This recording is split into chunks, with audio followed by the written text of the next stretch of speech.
کې څه ټک پک کار شروع کړی و د هغه د واده دپاره تیارې بندوبست جی جی جی وغیره. هغه ډېره خوږه خبره وکړه. هغه زما د مضغون وزي نه راته ویل کې کور به یا جوړېږي یا نه او واده به مې یا کېږي یا نه، الله به هر څه په خیر سره کوي. خو بس د والد صاحب ته مونږ ابو وایو. نو بس ابو م ځان سره بوزه. والد صاحب مې چونکې زمیندار دی ګني هم نو کرلی علاجي ملا ولاړه وه. ما وی والد صاحب به مې وایي چې یاره زه اوزګار نه یم. ما ورته یاره ابو دغسې څه ووایو بس دی نه ښه خبره کوم دی. هغه اړې سوچ ونه کړو. بیا چې کوم دی زمونږ ډېر محترم قاري صاحب د قاري شهزاد صاحب او د دې چارسدې د وابډا کې ایس ډي او هم دی او زما ډېر د ماشوموالي دوست دی. نو هغه دوست چونکې زمونږ رهبر مو رهنما مو هلته مې ویل چې ما سره والد صاحب هم دی. په 2 ورځو کې مې والد صاحب له پاسپورټ هم جوړ کړو او بس ویزا هر څه رالل. په 5 تاریخ باندې مونږ د پېښور ایرپورټ نه د ملګرو چې مونږ سره کوم ګروپ و نو په هغې کې زه ومه، والد صاحب مې و، قاري شهزاد صاحب و، د هغې ورور و قاري افتاب صاحب و، د هغې والد صاحب و چې په سترګو معذور هم و حاجي حمیدالله صاحب او رحمان الله کاکا زمونږ د پروګرام ډېر ښه اورېدونکی دی او ډېر عقیدت او په ټول حرم کې به یې ما ته ګورې تاسو یادولی مې خاطر جان څنګه دی خاطر جان څنګه دی. مونږ دې ځای نه روان شو.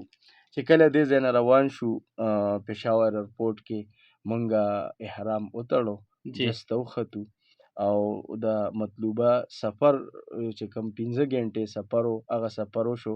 نو هلته زمونږ میزبان چې کوم دی د دې قاري صاحب د دوستانو حاجي جنید صاحب هغه ډېر په اشتیاق سره زمونږ په انتظار باندې و او د شپې تقریبا د رمضان میاشت هم وه د شپې 2:30 بجې وې چې مونږ کوز شو سامانونه له هغوی سنبال کول. په مونږ باندې پېشمنۍ او روژه ماتې دواړه وکړو ځکه روژه په مونږ باندې اوږده شوه جس کې چونکې د دې ځای دا 2 ګنټې دا د هغې نه چې کوم دی فرق وي وروستو وي.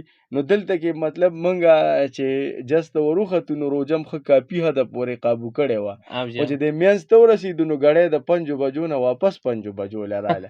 نو 2 ګنټې هغه په مونږ باندې جهاز کې معمولي شانتې هغه افطارۍ پروګرام و هغه هم ښه وکړو خو بس هغې ښه ماړه کړو. مونږ احرامونه تړلي وو. د احرام په حالت کې مونږ پېشمنۍ م وکړو او د عمرې په طرف باندې را روان شو چونکې د جدې کوم میقات و نو د هغه میقات نه مخکې مونږ نیت کړی و. په میقات باندې د بنده نه او میقات راتلو نه مخکې بنده له د عمرې نیت پکاري ځکه که میقات نه وړي بیا په بنده باندې دم راځي. مونږ لاړو او دلته نه ملګرو ته مو ویلي وو هغې راله هم چې کوم دی باقاعده تور تعلیم هم را کړی و خپله د کتابونو نه معلوموله چې خانه کعبه باندې د بنده کله اول نظر پروزي نو هغه ټیم کې چې کومې دعاګانې بنده وکړي هغه الله تعالی قبلی.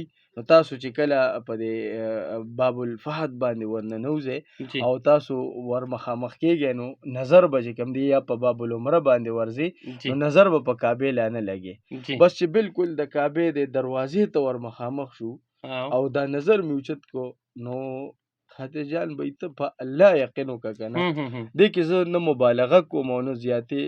یو سړي وي او د هغه نه مور روکه شوي د 50 او یو کالو پراق راغلی وي او ته چې دا نظر داسې اوچت کړې نو زه یم چې د دنیا د ټول نه یعنې سنګدله سړي وي او بالکل د هغه د زړه کاڼي وي که نه هغه د کعبې د جلال د کعبې د کیفیت او د کعبې ته مخامخ کېدل دا برداشت کولی نشي.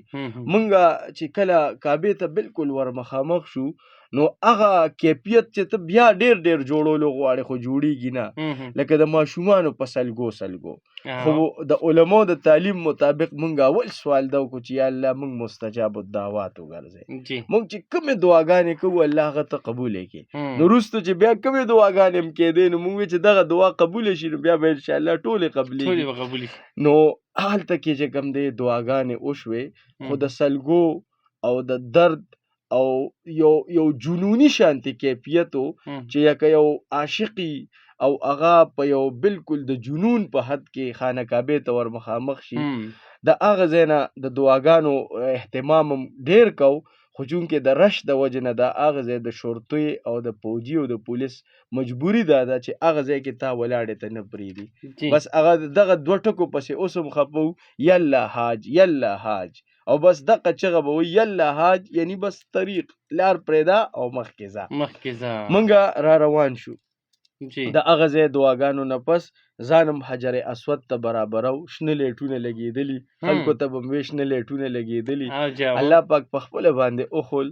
د حجر اسود د شین لیټ په برابرتیا کې چې رالو نو استیلام هم وکړو.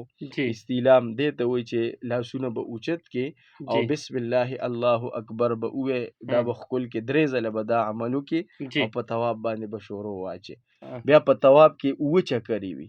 نو چې کله 9 چکرې وي نو دا طواف دوران کې ته ذکر هم کولی شي، تلاوت هم کولی شي، دعاګانې هم غوښتې شي.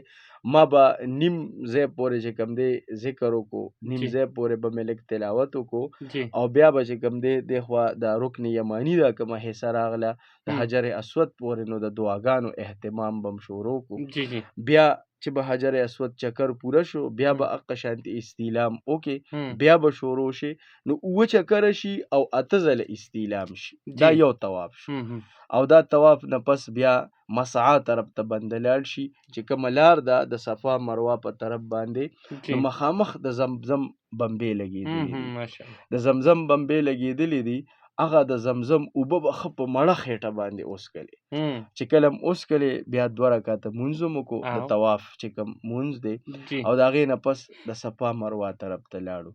کله چې صفا مروه طرف ته ورلو نو په صفا غونډۍ باندې چې بنده اوچت شي نو مخامخ خانه کعبه ښکاري. نو بیا به دعاګانې وکړي او ابدأ فیما بدأ الله، دا الله چې د څه نه شروع کړې ده نو زه د هغې نه شروع کوم. د صفا نه شروع شي په مروه، دا یو چکر شي. بیا د مروه نه صفا پورې نو دا 9 چکرې شي. هلته کې د دعاګانو اهتمام باقاعده طور چې کوم دی په صحیح کې به مونږ تلاوت کوو، دعاګانې به م غوښتې. خاص کر په یو سیکنډ کې ما ته ریډیو ملګري رانیر شوي نه دي، دوی ته م ښه ډېرې دعاګانې م کړي دي. او چې کله شنه راډونه راشي نو هلته کې لږ شانتې قدمونه بنده تیز کړي. خو د عجیبه خبره دا ده خاطر جان بھائی، د الله حکم دی که نه چې دا منډه والې زنانه ده، او خاص کر صفا مروه ته چې زه ور مخامخ شوم نو د هاجر علیه السلام د یو مور هغه ممتعیت، د یو مور هغه د بچی د بچو د پاره هغه تړپ او د الله په دین باندې قربانی چې ابراهیم علیه السلام په دشته کې پریدي او د الله حکم دی، هغه کیفیت بالکل رامخ کې شو. نو منډه والې زنانه ده، لیکن شریعت وایي چې د غشنو راډونو کې به سړی لږ تیزیږي او ښځه به منډه نه وایي. دا عجیبه خبره وه که نه. نو هغه د صفا مروه چې کله صحیح پوره شوه د هغې نه پس ووتو او باقاعده طور چې کوم دی مونږ چې ته د حلق دپاره نی پسې ګرځېدو چې یاره ویښته والو، بس ویښته م واغېشتل د خیره سره. او دا زمونږ اولنۍ عمره وه چې مونږ هغه ادا کړه. او دا د الله د طرفه ډېر لوی سعادت و، د الله پاک ډېر لوی فضل و، د الله پاک ډېره لویه مهرباني وه. بیا د حرم شریف په حدودو کې د ادب مظاهره کول ډېر ګران وي. نو د الله نه به م دا سوالونه کول چې یا الله د دې ځای بېادبي رانه ونه کړي. بیا یو ورځ نیم آرام هم وکړو، دمه م وکړه. د بلې عمرې ادایګۍ دپاره بیا میقات ته تږي، ځکه د دې خلکو ذهن کې دی چې ورځو بس عمره کوه، نه، عمرې دپاره میقات ته تګ ضروري وي. نو میقات ته د تګ دپاره ملګرو مشوره وکړه چې موږ به 2مه عمره د جعرانې نه کوو. دا جعرانه میقات دی. هلته کې جعرانې ته موږ لاړو او ګاډی م وکړو ځان له، او د هغه ځای نه بیا احرامونه وتړل، بیا رالو او بیا موږ 2مه عمره وکړه. د هغې نه پس بیا زمونږ چې کومه ورځ وه، مونږ چونکې دستی کې عمرې ځکه کولې چې یاره بیا مونږ ته مخې ته اعتکاف را روان و، نو اعتکاف کې خو بیا بنده میقات ته وتی نه شي. نو 3مې عمرې دپاره مونږ طایف ته لاړو. خو چې کله مونږ طایف ته لاړو نو د طایف شینکۍ وې، طایف ډېر ښایسته سرسبز و شاداب زرخیزه و، کجورې، باغات، دا په هغې کې ډېر بسیاره و. لیکن زما کیفیت هلته کې بالکل بدل و. ما ته رسالت مآب صلی الله علیه وسلم بیا چونکې هغې هغه ځای نه ښیي چې دې ځای کې د رسول الله مبارک صلی الله علیه وسلم وینه مبارکه پروتې وه، دغه ځای کې ورپسې هلکان روتي